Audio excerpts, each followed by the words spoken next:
Welcome to the Social Change Diaries, the show that looks behind the curtain at everything you want to know about the social justice and nonprofit landscape. I'm your host, Vanessa Wakeman.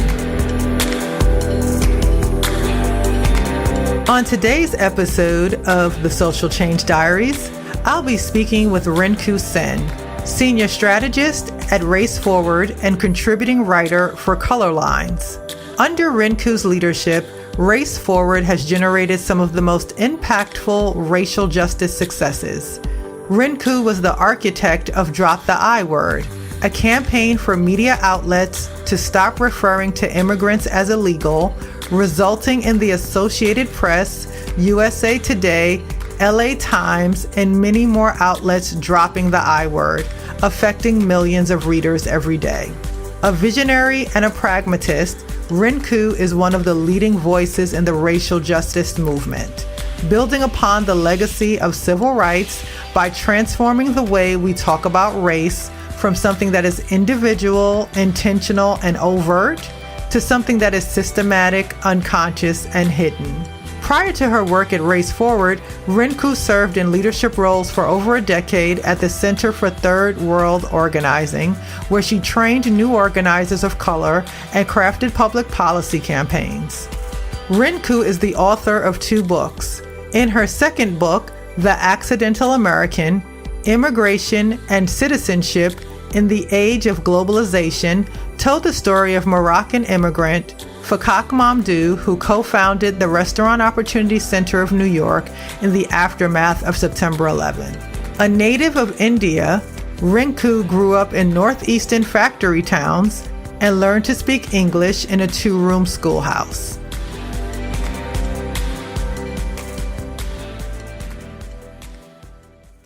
Alrighty, so I am here with the fabulous Rinku Sen from Race Forward, and I want to welcome her to the Social Change Diaries on this first season where we're talking with women about thought leadership. Rinku, thank you so much for joining us. Thank you so much for having me. Well, I wanted to jump right in. I have lots of questions for you, and I want to be respectful of your time. So I think the first thing I want to talk about is your perspective as a journalist and a leader in the nonprofit sector. Are there any trends or shifts that we should be looking at with regard to women in the sector? I just think that based on your understanding of this space and what you're doing from a reporting standpoint, coupled with what you've done as a nonprofit leader, that you may have some insights and observations that may not be immediately as sort of perceived as some of us, for some of us. Yeah, thank you so much for the question. It's a really great question. I think that there are a couple of trends that I see as positive. One trend I see is that the way in which I have had 2 big interests, my first career was as an organizer and in community organizing, developing community leadership, doing direct action campaigns to change policy and institutions and things like that.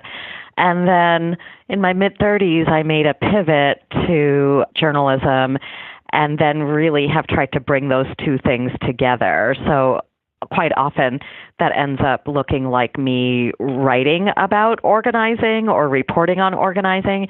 And certainly the work we've done at Colorlines and at Race Forward has really tried to reinforce the importance of building community-based institutions and getting together with your neighbors or coworkers or classmates and figuring out how to make things better.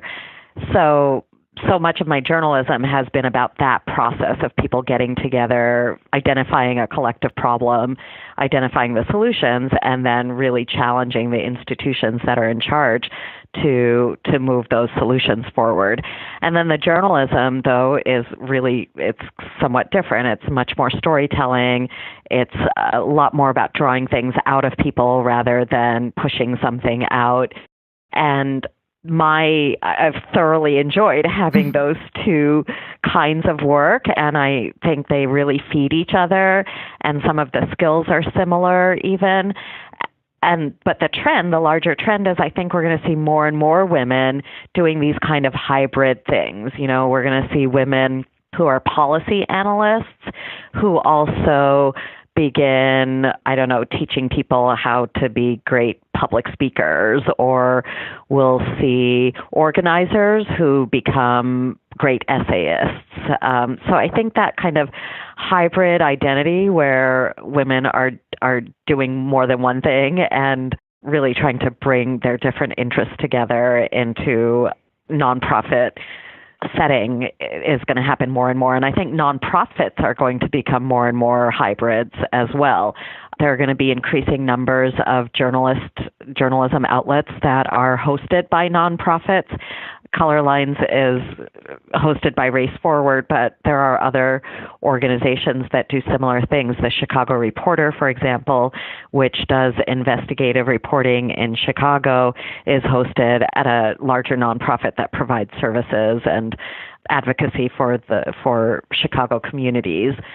So I think those hybrids where advocacy organizations are putting out media and media organizations are taking up advocacy around various things is going to happen more and more. The other trend I see that I think is positive is of women leaders in the social justice world and in the journalism world supporting each other, forming cohorts with each other, whether they're in some kind of formal leadership program or not.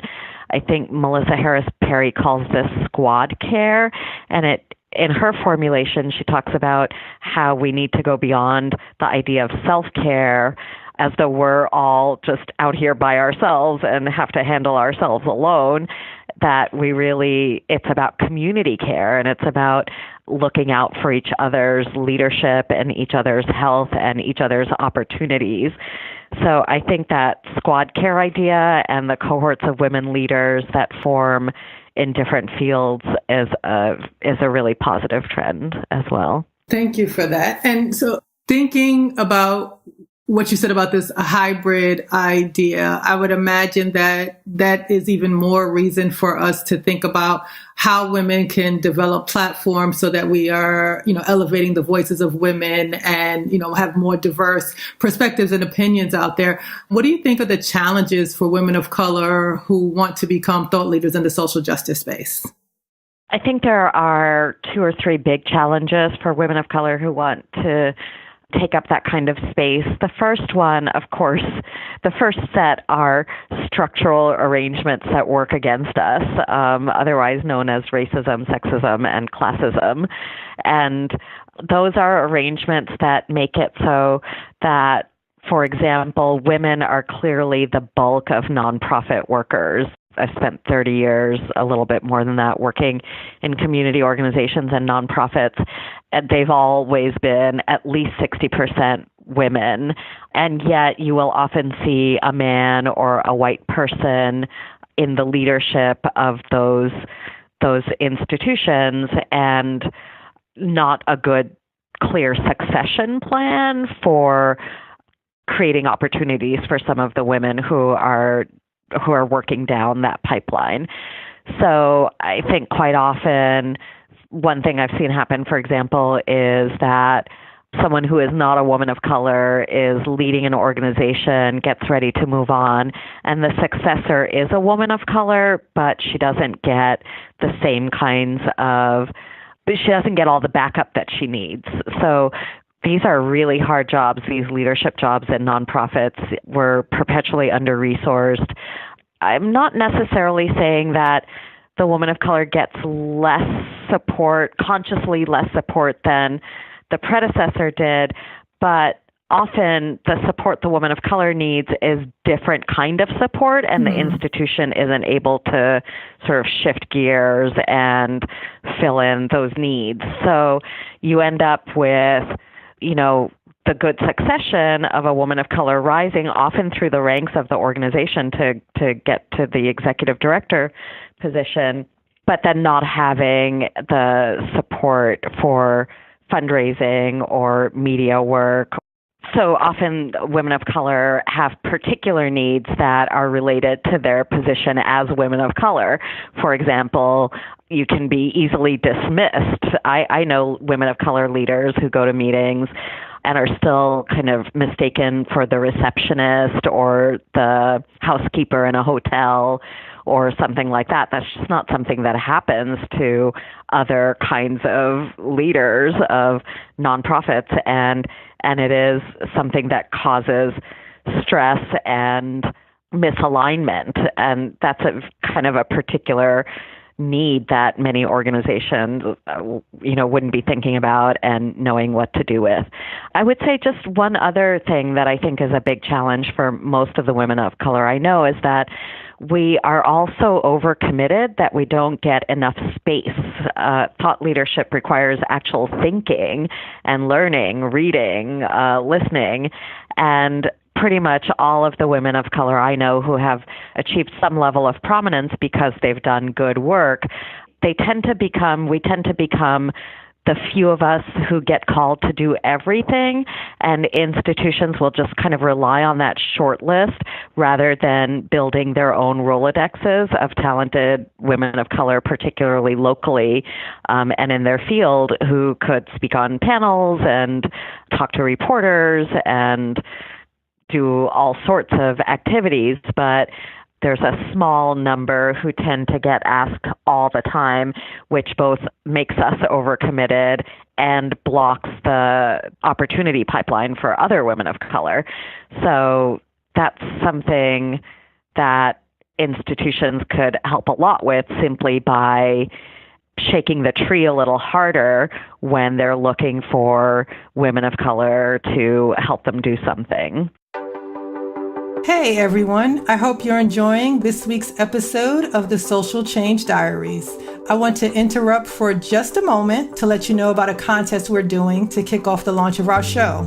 We're really excited about the launch of the Social Change Diaries. I've personally spent the last 14 years as the founder and CEO of the Wakeman Agency, a social change agency working to amplify the voices of mission-driven causes and the people that lead them. Our podcast is a platform to share our experiences and insights with a wider audience. In honor of the launch of the podcast, we're doing a contest. One winner will be gifted registration to our She Roars Masterclass, our online thought leadership training for women in nonprofits. For 8 weeks, you will spend time with me and other agents of change from the nonprofit community working to build your thought leadership. You can see details about She Roars at thoughtleadershipforwomen.com. I'm really excited about the contest and providing this opportunity to our lucky winner. Now here's how you can win. Just 3 simple steps.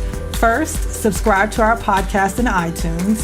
Second, leave a review in iTunes letting us know what you think of the podcast. And 3, take a screenshot of the review and send it to us at podcast@thewakemanagency.com. The winner will be notified on November 15th and enrolled in the spring program. All right, let's get back to the show.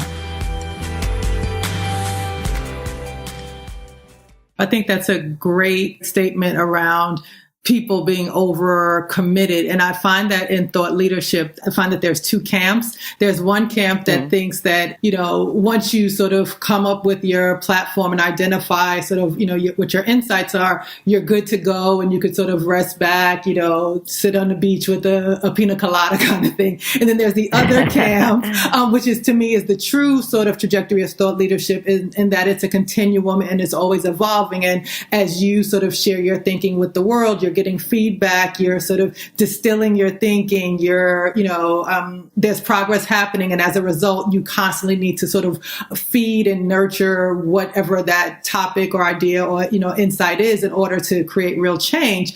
And so thinking about the continuum and also thinking about your journey particularly, you're really a great example to me of someone who has continued to sort of reinvent and sort of share insights consistently and in a very strong way, which captures the attention of the people or the audiences that you're interested in. Has that been by design or did it just happen and, you just had the luck of the draw? Well, I don't think too much just happens, but it wasn't really by design either. I think that the key thing here in terms of having a life, thinking and writing and communicating about whatever is on your mind, the key thing is that being interested makes you interesting. So the goal is not to strive to be interesting, it's strive to be interested and let your curiosity guide you. I do also have the curse or the benefit of being a person who is easily bored. And so I have to have a lot of variety in my work plan, in my assignments, in the kinds of topics I'm taking up, in the kinds of audiences that I'm relating to, the kinds of communities that I'm spending time in. So that being easily bored means that you're kind of all the time looking for the next thing to be interested in and approaching the world with curiosity and approaching your own subject matter with curiosity. I work on race and things are always changing. There are certainly some racial justice ideas that are evergreen and that are as present in my life now as they were when I started in the late 80s. But there are also new ideas, implicit bias in race talk, for example. That wasn't something we talked about in the 80s. That emerged out of science. And that science is about to be attacked by race conservatives. So I think just even in your own field, being curious about what's new in your field. Who is new? What are they doing? What are the new ideas? Who are the new activists? Where's the action coming from? The key is to want to be interested. And if you are interested and you are hardworking, then the work will change over time and over the decades. And I guess one other thing I would say here is that it's really important to focus on your gifts, but to keep improving on those. So there are some things that I'm not terribly good at. I was an organizer for a long time, but there are aspects of being a community organizer that I'm just not best at. I don't really have enough patience for those aspects. And my easily bored thing doesn't make it so that I can be really great, for example, at day after day maintaining the leadership committee of a community organization for years on end. That's not something I would be good at. But I am good at telling stories, and I'm good at doing research and reporting. And yet, even in those skills that I'm good at, where I have gifts, there's improvement. So really giving myself the challenge of getting continually better as a communicator, being really knowledgeable about who is working on what in my field. Those are things that are advancing my gifts and using my gifts. I'm not in self-improvement mode around the things I'm not actually good at. I'm in self-improvement mode around the things I am good at and want to be best in class around. That's a great approach. And thank you so much for saying that you're easily bored. And so the very next time that my staff is totally frustrated with me at my boredom, I can say, think of Rinku, and perhaps that will take the heat off of me a little bit. So thank you for that. Yes. What advice would you give to a woman that wants to be a thought leader in the sector? Like, what's your one gem that you can sort of give with the listeners to sort of think about and start to take heed for their own thought leadership? I would say two things, actually. The first is get really good at telling stories and not just making descriptions. Stories have characters and settings and action. Things happen in stories. So whatever field you're trying to lead people's thinking in, really get good at telling stories that will shape that thinking. And don't over-rely on data to do that. Stories with data punctuations are, I think, the most effective. And then my second piece of advice is that if you get called to do radio or television, and particularly television, the early calls on that can be intimidating. You might feel unprepared. And they usually happen quickly. Like you'll get a call and they'll want you on within hours or the next day. And it's tempting to say no in situations like that. But if one of your goals is to be communicating on broadcast channels, then when the opportunity arises, even if you have to change your schedule or fly somewhere at the last minute or buy a new blouse, do it and go. Thank you for that. And as a thought leader, what do you want your legacy to be? On the question of legacy, this is what I really think. I don't focus so much on that exact question. What is the legacy I want to leave? I do want to leave something behind me, but I just don't think about it that way. And it's similarly, I never thought about my career and building my career, how to build it when I was in my 20s. The question I was thinking wasn't what jobs should I have so that I can have XYZ kind of career. What I was doing in my 20s, and that has continued, is looking for work that attracted me and that I would be good at. There are a lot of people, young women, ask me all the time, I want to make social change. Should I go to law school? Should I be a journalist? Should I be an organizer? And my answer is you should do what attracts you and what you're good at. There's a need in social justice for all sorts of activity and work to be done, whether you're a doctor or a, designer or a reporter. So I think the key is to find that work and then really commit yourself to it. And if you commit yourself to it, then you will do it well. And the results of the work, the substantive results, will be part of your legacy. And also the way you show up in the work will be part of your legacy. So I hope that by the time I die, what I've contributed to is Americans feeling much more ease in talking about race in whatever setting they're in, at their job, at the bar, on the soccer field while they're watching their kids play soccer, wherever race comes up, which is everywhere, that Americans feel like they have the right emotional and analytic muscles to engage in that conversation without freaking out. If that's all I accomplished, I'd be pretty happy with that when I die. Wow, that's certainly inspiring. And I think you are well on your way to doing that. So kudos to you.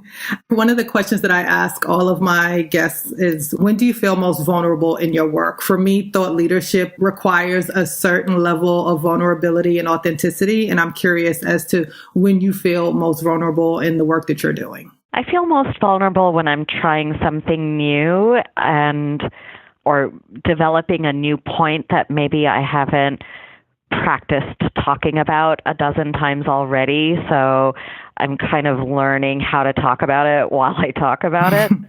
And, the early audiences that experience that, it can be a little bit uneven and hairy, but it's how you learn. And it's hard to develop ideas fully in your own head. They develop through your engaging other people around those ideas. And so even though it feels scary and, to be honest, every once in a while I'll think this is not the setting in which I can try out this new thing. I have to wait for something safer or more closer to the topic or whatever. The early speaking of those ideas to get feedback and see how people react, even if those reactions are negative, is really important part of the process. But that's one of the places where I feel quite vulnerable. Wonderful. And I have a question for you around some advice for the Wakeman Agency, if you will. As Sure. you know, She Roars, the mission with our program is to help develop 2,020 more women thought leaders in the social change space by the year 2020. What advice would you give to us about how we can best help women in pursuit of that goal based on sort of the work that you do?